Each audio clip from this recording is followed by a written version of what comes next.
Hi everyone, Cindy A. Lewis here, and Kirsten and I had a fun crafty weekend.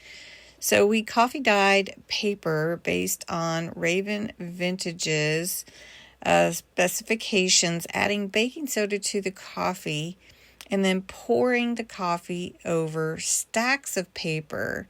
The stacks have 20 sheets in them, and we actually did 7 stacks plus a few extra pages for Kirsten's journal specifically. So you can see we've got the stacks here. I didn't even think about adding anything else. I was so excited to try this method. So there's no envelopes or anything, just paper. And we didn't crinkle it.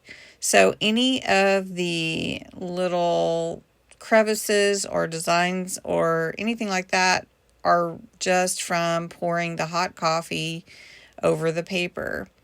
Now the hot coffee, I had 8 cups with a teaspoon of baking soda. I will put Kathy's at Raven Vintage's method at the end so you can screenshot if you want. I couldn't find her exact post. And yes, Gracie was trying to help us. So we put these in the oven, the stacks on cookie sheets for about 15 minutes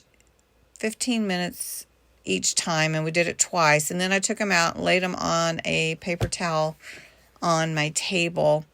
It did take quite a while for the papers to dry, but as you can see, they were easy to pull apart and let them finish drying. It took a couple of days for them to completely dry.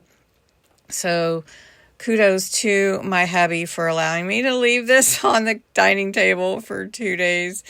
But the papers are wonderful. I have 140 sheets done in such a short period of time. And I didn't have to dip each page in like I normally do.